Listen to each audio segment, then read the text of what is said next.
சின்ன வயசுல பண்ண ஏதோ ஒரு தப்பு இல்லைன்னா இப்போ உங்களுக்கு பிடிக்காத உங்களுடைய பழைய போட்டோ வீடியோ இன்னும் கூகுள்ல இருக்கா?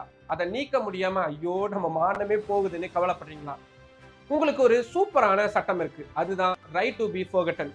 அதாவது இன்டர்நெட்ல உங்களை பத்தி இருக்கக்கூடிய ஒரு தகவல் பழசாயிடுச்சு, இல்லைன்னா அது தப்பா இருக்கு, அதை கூகுள்லயோ இல்லாட்டி மத்த சோஷியல் மீடியால இருந்தோ நீக்க சொல்லி கேட்கக்கூடிய உரிமை தான் இந்த right to be forgotten.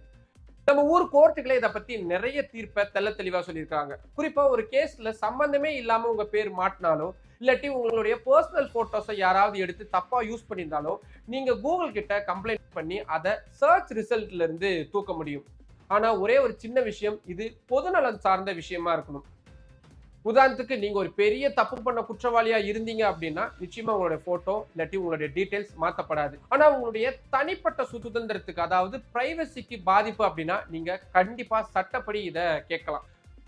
So தேவையில்லாத டேட்டா இன்டர்நெட்ல இருந்து உங்களை நிம்மதியா வாழ விடல அப்படின்னா அமைதியா இருக்காதீங்க. இந்த ரைட் டு பி ஃபர்கட்டன் சட்டத்தை பயன்படுத்துங்க. டிஜிட்டல் உலகத்துல உங்களுடைய பிரைவசி ரொம்ப ரொம்ப முக்கியம். இந்த தகவல் புதுசா இருந்துச்சுன்னா ஒரு தம்ஸ் அப் போட்டுக்கோங்க. அதே மாதிரி இது யாருக்காவது தேவைப்படும்னு யோசிச்சீங்கன்னா அவங்களுக்கு கண்டிப்பா ஷேர் பண்ணுங்க. இதை பத்தின உங்களுடைய கருத்துக்கள் ஏதாவது இருந்ததுன்னா அதை கமெண்ட் பாக்ஸ்ல சொல்லுங்க. மற்றும் ஒரு டாபிக்ல பார்க்கலாம். பை.